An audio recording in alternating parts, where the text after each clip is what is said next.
nutrition now.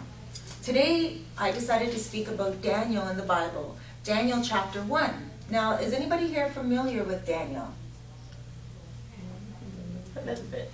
A little bit, okay. Dee, what do you know about, have you heard about Daniel? Do you know what he represents and all that? Not much. I know he's the famous guy who foretold some of the things that will happen. That's right. To the coming, the ending of the world, or near Jesus coming. Have you ever heard of Daniel and the Lion? Yeah. Daniel and the Lions, okay. Yeah? Okay. So Daniel is one of the guys in the Bible who I consider a prophet, like John said, just basically foretelling the future. So what he was in chapter 1, they introduce him in Daniel chapter 1, the book of Daniel. He was a eunuch. Now, a eunuch is somebody who is a very young boy, and the king, what the king does is have these most handsome young boys, most strongest young boys picked from each town, and they bring them into the kingdom, and they castrate them. So they take away their manliness down there. Okay, so they can never have children, and they can never reproduce. And my thought, the reason why they do this is because they want that person, that young boy, to serve them from when they were young without having any desires to serve anyone else, like a wife or children, so, or even have any duties to anyone else except the king. So that's what they do, and he becomes a eunuch. And what he does is he serves only the king for the rest of his life. Apparently for some people back in the day it was an honor, because only the best young men are picked. So Daniel was one of the boys picked, and they brought him and they put him in front of the king, and they said, you are going to be picked, and the king has decided that he's going to give you the best food from his table. And he wants you to look good and be strong, so this is the food you're going to eat. Now, Daniel, being a very spiritual young man, didn't want to eat what the king was serving, because he said, I don't believe that this king is spiritual enough. I don't think this king serves my God, so I'm not going to eat his foods, because he probably got those foods and offered them up to idols, offered them up to other gods that are not my gods. So that food is not pure, that food is not clean. And then the servants of the king said, oh great, you're going to get us in trouble now. You're not going to eat this food, and you're supposed to eat this food, and you're not going to be looking all fit and healthy. You're going to look scrawny and not like who we're supposed to have the king, have served the king. And Daniel said, you know what? Daniel had 2 buddies with him. And he said, myself and my 2 friends are refusing to eat this food. We don't believe it's spiritual. We don't believe it's pure. But you bring us fruits and vegetables for the next 10 days. And you feed the rest of the boys that you have here with the king's food for the next 10 days. And you will see that we will be much better looking, much healthier, and we will look stronger. And the guy said, the servant said, all right, okay, let's do that. 10 days we'll give you, and then you have to eat the foods, right? And Daniel said, no problem, we will show you. 10 days later, they went to Daniel, and they saw how he looked so beautiful. Him and his 2 friends, they looked so beautiful, they were shining, they looked like just, you know, God came down and kissed them himself. And they were like, wow. And then in comparison to the other eunuchs, the other eunuchs were like unhealthy looking, they were sluggish, you know, they ate so much good food, right? They're like, wow, eating all kinds of the king's food, and they weren't healthy, right? And then so what happened was the servants of the king said, okay, everybody's going on the Daniel diet. Everyone's going on the Daniel fast, because we want you all looking like Daniel, right? And so what happened was all of them went on it. All of them looked good. All of them ended up being even more healthier and stronger, right? So that's what I wanted to speak to you guys about today. The Daniel diet, the Daniel fast, rather, right? And what it is we are going to be more nutritious. We're going to cut out all those high-fat foods and all those horrible non-nutrition foods for the next 10 days, okay? I'm not asking you guys to do it for to 2013. You guys okay? Asia wanted a pen to write all this down, but I forgot the pen. Oh, good girl. I forgot my pen in the car. So that's why she was coming up. You want to write this down, Aisha? Wow. Really? That's nice. Thank you. You got it? But how about you now? There we go. Thank you. Oh, nice catch. Oh, nice. Yes, got that in the 2 fingers. All right. So, we're getting rid of the high-fat meats for 10 days. Okay, like let's really do this as a group together, and everyone on YouTube, right? Let's do it together. I do it all the time. And of course, look at me, I'm pretty healthy. Like, I don't think I look scrawny, right? The other day, my friend said to me, he said, you know, you look like one of them Amazon women. You're strapping. I'm like, oh, thank you, I think. Right? But he's like, you know how Wonder Woman was strong? And I'm like, okay, well, you know, thank you. And that proved my point that I'm not like one of those vegetarians that like, looking like I need to swallow a piece of rice. You know? And seriously, my vegetarian lifestyle keeps me healthy, keeps me strong, keeps me motivated. As soon as I eat something that I shouldn't be eating, I'm tired. I get a headache, especially my donut. You know my donuts that I like to eat and everything like that? I eat donuts and chocolate and right away I get headaches. I want to lay down. I put my laptop on me, and in the background, I say, oh, you know what, let me put a movie on in the background, let that play while I'm on my laptop, right? And then my attention is divided. And then all of a sudden, I hear a part on the movie that catches me more than my paragraph on my laptop, and I'm like, watching the movie. Now, if I am disciplined, and like Harvey said, eating my meals throughout the day on time, what TV? I'm not playing any TV in the background. I forget all that I even bought those burned pirated movies, 3 for $10. I'm like, oh yeah, I have to watch that movie soon. I put my laptop on my lap. I get a lot of work done, even more than what I thought. And like before class, what we were saying, how we mark things down and everything like that. I'll mark down my whole entire day, what needs to get done. And I will do more than what's even on the list, to the point where I'll do what Jen does. I will add something and then check it. Right? I'll be like, so I also did this. Check that off. Right? And that's what I'm getting done throughout the day. Nutrition will do that. So what you guys want to do for the next 10 days is eat fruits, fruits, and fruits. Try to eat the fruits that have a lot of pectin in it, like red apples, for instance. Red apples have pectin in the walls of the fruit. And what pectin does is it scrubs out fat cells and it suppresses the appetite, right? I heard that when people eat pasta, it makes them want to eat a little bit more. Because it gets, you know, you find that? You want to eat more and more, right? You just get hungry, right? Well, if you eat an apple, it will cut down your appetite. Yeah, really. And the Red Delicious brand is the best, because those are the ones that when you bite, it turns brown a lot faster. Okay, so you want to do that. You also want to eat more roughage. The greener the better. So if you can get some spring mix. Now what I brought today was kale mixed with seaweed, mixed with chard, and spring mix. And all I did was just put it all in. The seaweed itself was dried, so I just soaked it in some water. And then I fried up a little bit, and not fry as in like with a whole bunch of oil and everything, but just sauteed. Perfect word. That's right. Don got it. Jan got it. Just saute that a little bit, right? That's what I did. Put it, and then I put in the seaweed. The seaweed was a little wet, so it keeps it nice and moist. And I didn't add any salt today. No garlic, nothing, because I made it very raw. So you guys are all going to take a container home with you. You try it at home. Just take a little forkful, right? And then if you don't like it, maybe just put a little bit of salt on it or something. Not too much, because the seaweed is salty. Okay? Go ahead. I get like hot sauce because I like to drown the taste in it. Really? Put some hot sauce on it. The key is to play. Because you're eating so much roughage for the next 10 days, it's all right to put any kind of sauces on it.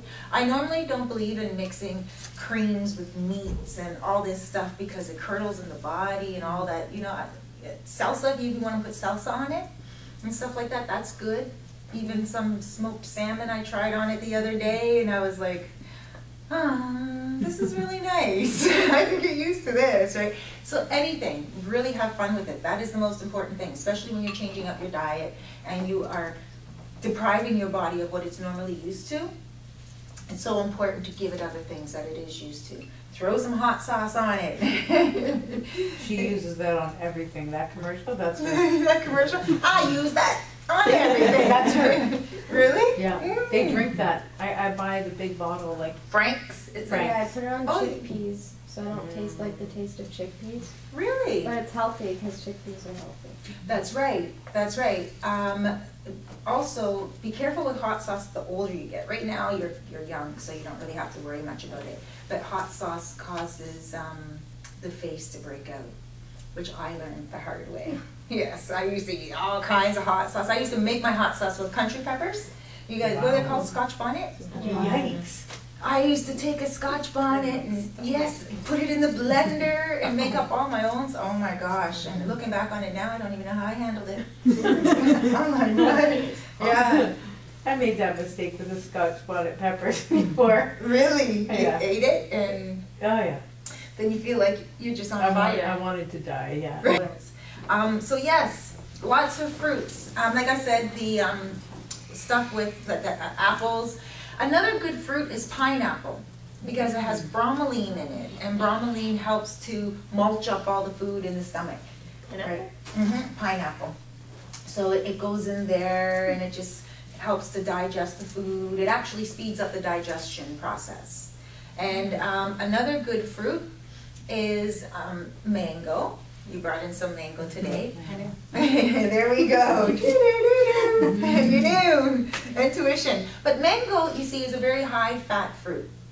However, it's really good because when we're going through this 10-day fast, we may crave high fat stuff. So it's good to at least give the body a little bit of something for the 10 days, and then the body is not craving it and we won't be as quick to crash. Okay? Bananas as well, because it has a lot of, what's the word? Yeah, yes, okay. And so, so that's the fruits, and as well as they say dark fruits as well, like, so your berries and stuff of that nature. I don't eat a lot of berries.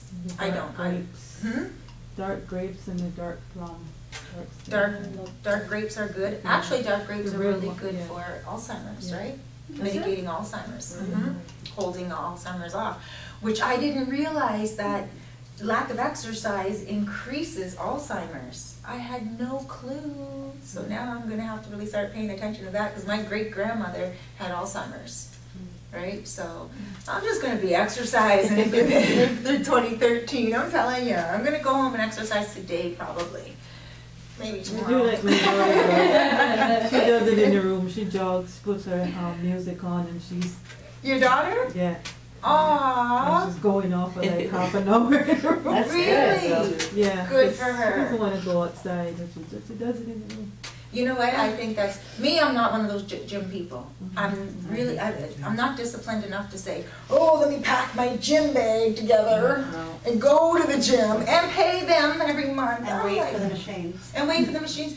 I don't need all that socializing. Who? I got my laptop there. I'll just do some sit-ups. I'm typing, you know. And for me, that is my personality, right? Just like Harvey said too, when he said that we have to eat according to our lifestyle and everything, and exercise according to our lifestyle. Some people need to exercise as soon as they wake up in the morning. Some people really cannot. They get their energy at nighttime, like when you get your energy, right? And that is something that we're all different in that way. So the way I live my life and the way that I maintain my weight, even though I don't get a lot of exercise and I get more nutrition, I eat my biggest meal at breakfast. Okay, because then I know I have the whole day to work it off.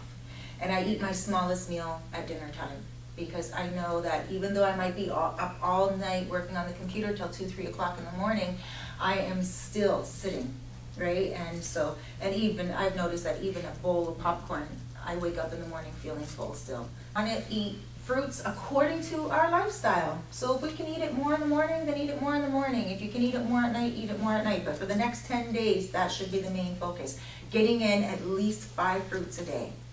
Okay, they can be 5 apples. They can be, sorry, go ahead. No, Oh. No, I was just saying like I'm a diabetic, right? So I just eat like, my diet can only take 2 little grapes. And She's one of those good one diabetics. strawberry, a Right. little piece of cantaloupe, maybe a little Oh, piece of pineapple. because it's also It's sweet. also sweet, everything's yeah. sweet. How about the fruits that are, I know avocado is considered a vegetable, but I've heard people call it fruit. Yeah, I eat Right. avocado, so I Yeah. like that. I make a nice big sandwich. Right? She said that Avocado, nice and big sandwich. just get down in it. Really? Well, Yeah. there you go. Avocado is killing 2 birds with 1 stone, because you got your green, Yeah. and then it's got that fruity name. Tomato Yeah, is another too. fruit that's not Tomato sweet, with a right? piece of Yeah, did you cheese know on that? it. Yeah. Isn't tomato fruit and vegetable? It's considered both. It's considered both, that's right. Apparently because it has all those seeds. Did you know that tomato is man-made, not God-made? Eh? And tomato, the jelly Oh. prevents cancer. Like it helps prevent cancer. That's right, exactly. That's another very good cancer point. And cancer, I love what you said last week about when your friend went, was it to Saudi Arabia or something? No, she's Serbian. Serbian. And, so what happened was, Laura, you weren't here last week, so what happened was the woman got cancer, and when she was all healed and everything, they told her to stay on a plant-based diet in order not to have a relapse of the cancer, right? And so I believe in that completely. Mhm. I'm going to say that we have a client, I used to go to a client many years ago, and it's the same juicing with Mhm. all the vegetables. Mm. Most of the greens, like she got the green grass, the stuff, and they had this juicer that juiced it really good. Mm. And she had cancer, and she started drinking the juice. Mhm. She lived to be 105 because the doctor gave her they gave her 60 days, What? and she came home and they got the machine and they started to give her the juice. Mhm. Yeah. And it just zapped it Just right out. oh my God, we couldn't believe it. Once I started to really juice all the time and drink that juice down diligently and be disciplined with it, I was like, what? It was so good. I was like, it was just my system. It pushes everything down. It pushes it out. Your body has no choice but to heal. Your body has no choice but to get rid of all the toxins, because that stuff goes in your stomach, goes all through your system, through your digestive tract, through every single organ basically, cleanses everything out, and then comes right out. And it is awesome. So I am diabetic, but I'm not a good diabetic like Dawn. Right. Not even close, I won't even lie. So my biggest problem is I'm definitely addicted to the sugar. So you're saying the vegetables, what kind of vegetables did you eat? Like what kind of vegetables would you do? So I'm gonna try this 10-day thing. Darker the green, the better. Okay. Of course, when it comes to cancer, you do want a lot of cancer-fighting ingredients like tomatoes and a lot of acidy vegetables. But for health itself, dark green. So are you boiling it? Are you No, spinach? all raw. No, not spinach. So there's specific. There's kale, Kale, right? yeah. And it looks like funky cabbage, like frilly cabbage. Yes, I've seen And it. yeah, and then chard. And chard you'll find right beside the kale.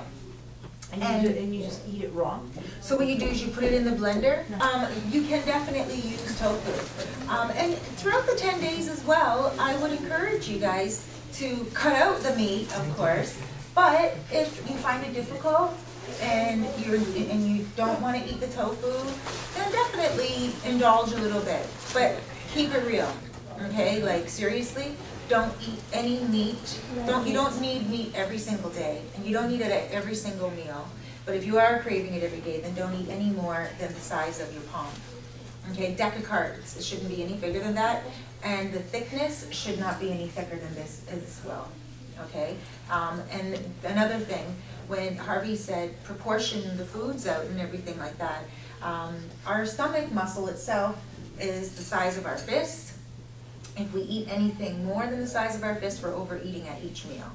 So, and when you are missing meals and everything of that nature, you might think, okay, well, I didn't eat breakfast and I didn't eat, lunch, so dinner time, I can put 3 fistfuls together and eat them all at once. The body won't digest 3 fists at once. Yes, The body will only digest 1 fistful. So now, of course, I like to, when I'm making my juice as well, I take handfuls of it. So I do size everything out with my hand because I eat a lot of salads. I can size it out with my hand, but of course, you're not just going to reach in the rice bowl and take out. This seems like a handful, right? But we do know that 1 handful is probably a good bowl, right? So, and it's usually about a spoon, one of those big serving spoons. And if you put one of those big serving spoons full of rice on a plate, you will see that that's pretty big. And chew your food throughout the next 10 days and count each chew. So when you're chewing it, back in my day when I used to be larger, 32 bites. 32 bites. So back in my day when I used to be larger, I had a boyfriend. He called me cut and swallow. He said, you don't chew your food at all. And I was like, what do you mean? He's like, look, he goes, you hardly chew. He's like, you're just like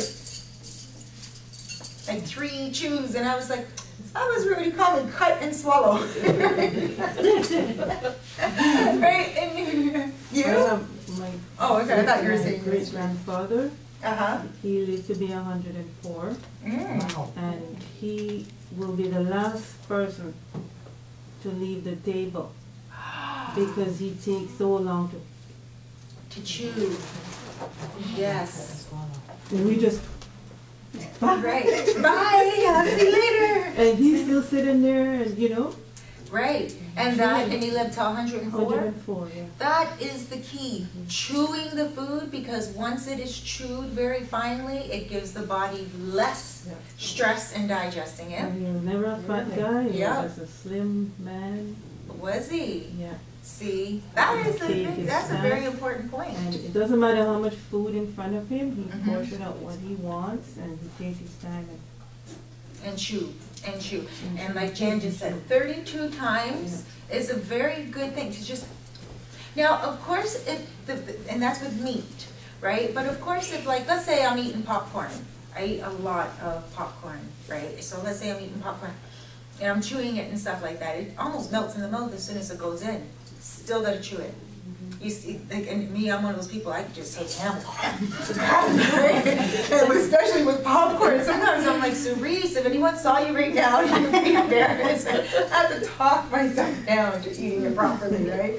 And it is, I'm being so real. I'm so embarrassed sometimes when I'm alone. Because I'm like, oh, did I just eat that whole bowl of popcorn? Shoving it down. Okay, so, and I realized too that, again, 4 o'clock, not 4 o'clock in the morning, 12 o'clock at night, I get the munchies and I'm on the computer constantly and it's like, okay, my brain, I'm getting munchies because my brain is overworking. And I'm like, smoked salmon on crackers or a popcorn, right? What's better at that time? Huh? What's better at that time to have? popcorn. The lightest you can get. Eat popcorn, but even better, a salad, a piece of celery, I opt for the popcorn every single time, and it's gotten to the point now, though, where I do put it in the microwave. I don't put butter on it any longer. I used to put it in the microwave and then heat up a cup of butter and pour it all on, and then, before that, I was doing the smart popcorn, right, with all the cheese and everything, the smart food, and that's delicious. If you put a bowl of popcorn in front of me, and it's cheese popcorn from any other place, and smart food popcorn, I could close my eyes and pick the smart. I could probably smell it and know the difference, okay? I really do love that stuff, but I cut myself down now, and when I am craving a heavier popcorn, I will put the smart food mixed with the microwave, right? Just to kind of give it a little taste instead of depriving myself. Otherwise, I'm going to get back to that butter and start putting it in. So, chewing is very important, even with popcorn. So that's what happened. That's what we're going to do it for 10 days. So cut down on all meats, if no meats. If you can do no meats for 10 days, just say to yourself, it's only 10 days. right? After the 10 days, I bet you any money, if you continue with that, 2013 will be a much healthier year for all of us. And also, anything that has dough in it, stay away from. Cream, stay away from. Try to get more with the vinegars and stuff of that nature throughout the next 10 days. And remember, it's not a diet, it's a fast. So we are disciplining ourselves to eat more healthier. Not only that, everyone wants to lose weight coming into 2013. They want to become more healthier. They want to know that they're doing something good for their lifestyle and all that, right? That's the reason why I'm doing it today, so we can all come into it together, right? A little more healthier, right? And now, exercise. So we already talked about the food. We straight, so cut down on the meat, fast on the meat, increase the vegetables. Fruits increase as well, but if you're diabetic, more avocado. There's other stuff that we can eat. There's other stuff, yeah. That's right. Dawn, you can email Angela and get on her about that. That's right. I have 60 pounds I want to lose. That's my goal. 60 pounds? Well, that's what the doctor says. You got to exercise. You're right. Yeah. And stop eating chocolate and pop. You know what? Pop is horrible. No, I used to drink horrible. 2 liters of pop a day, and now I'm down to 2 cans. So I want to get off of the pop altogether. You can mix it there. Yeah. What about other teas, like blueberry tea or strawberry tea? Sure, don't deprive yourself throughout the week. But, you know, I would say indulge. Teas, you know, they're a little, sometimes they can be a little bit sweet. Sometimes they're more like a dessert. I notice a lot of teas. But if you get the leaf, the loose leaf, you're more safer. You might even just take a couple of blueberries themselves and put them in hot water with a few leaves, right? Or squeeze them in, right? And you might not get a really nice taste. It might not be as blueberry as Kool-Aid, but it's still more healthier. Today I was on the bus coming here, and these 2 guys got on. And they were both native. They both sat down, like kind of right in front of me, but I could still see both of their faces. And they were chit-chatting back and forth, and they were like half drunk. And I think to myself, how in the world do people exist like that, right? I don't know how they exist like that. So I'm looking at them, I start to analyze them. And so one guy, he pulls out this drink container. And I'm thinking, oh my God, they're drinking alcohol right on the bus, right? And then he says to the other guy, you want some of this? It's green tea. And I was like, oh, and is this in a little container, right? Like a homemade container thing. And so now I'm really interested because I had my green tea all packaged up for today too. And then so the guy said, green tea? So he takes it from him and he opens it up and he drinks it and he's like, oh. And then the other guy says, good, eh? And I'm thinking it's gotta be mixed with something, right? And now I'm just watching them and the other guy goes, yeah, and I think he thought he was going to get alcohol too, right? And he's like, yeah, it's okay, but you know what's missing in there? And I'm thinking, there's no alcohol now, I know, right? There wouldn't be anything missing if there was alcohol. And I'm looking and I'm like, well, what could be missing? Is he going to say like some vodka or something? But he said nothing, and the other guy goes, a little sugar maybe? Sugar, right? Yeah, and I was like, oh, these guys are so sweet. Like they're talking about green tea on the bus half drunk. And if even these people who are half drunk lead a very bad lifestyle, are carrying around green tea with no sugar inside of a homemade container, come on. We can get it together for 10 days. Green tea, I would encourage you guys to get it loose leaf. Right? You guys can buy it already processed. You guys can get it in tea leaves themselves, tea bags themselves. But I would say just go to like one of those Asian markets and just get it in a pack